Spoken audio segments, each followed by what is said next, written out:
আসলে আমার বাচ্চা হাসপাতালে ভর্তি ছিল আর আমার শাশুড়ি আমাকে টাকা পাঠিয়ে নিছে আর ওই টাকাটা ভুলক্রমে একটা নাম্বার ভুল হওয়ার কারণে এটা চলে গেছে বরিশাল পিরোজপুরে।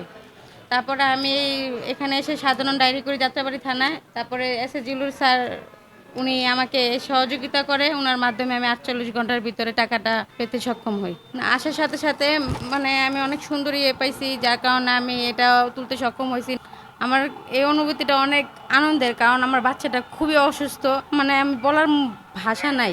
তাদের আমি যাত্রাবাড়ি থানার ইয়েদেরকে অসংখ্য ধন্যবাদ জানাই যে আমার এই মুহূর্তে টাকাগুলো উঠিয়ে দেওয়ার জন্য। হ্যাঁ, ওনার অনুভূতি শুনছে, যেহেতু ওনার একটা বাচ্চা অসুস্থ ছিল এবং তার জন্য সে খুবই আনন্দিত টাকাটা পেয়ে, এবং খুবই প্রয়োজন ছিল তার এই মুহূর্তে।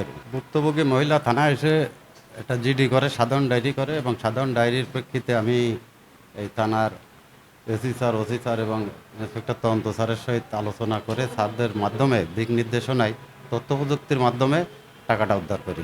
তাকে সাহায্য করতে পেরে আমি খুবই অনুপ্রাণিত, এবং সাথে সাথে আমার এসি স্যার বা ওসি স্যার এবং ইন্সপেক্টর তদন্ত স্যার অসংখ্য ধন্যবাদ জানাই যে তারা আমার এই কাজে সার্বিক সহযোগিতা করছেন, এবং তাদের সহযোগিতায় এটা উদ্ধার করছি। অনেকেই তারা আইন সম্পর্কে অনেক কিছু জানে না, তারা বিভিন্নভাবে প্রতারণার শিকার হয়। তো যিনি এই যে ভুক্তভোগী ছিলেন, উনিও প্রতারণার শিকার হয়েছিলেন। ওনাকে ফোন করে বলা হয় যে ওনার টাকা দেওয়ার জন্য, যিনি টাকা পাবেন। তো পরবর্তীতে উনি টাকা দিয়েছেন।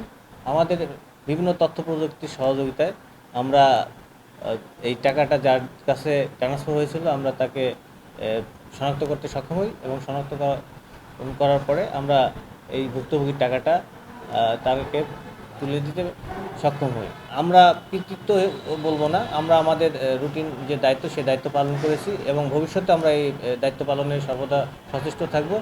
আমরা আমাদের সর্বোচ্চ দিয়ে সাধারণ মানুষের সেবা করার চেষ্টা করব। যারা প্রকৃত অপরাধী তাদেরকে আমরা আইনের আওতায় নিয়ে আসবো।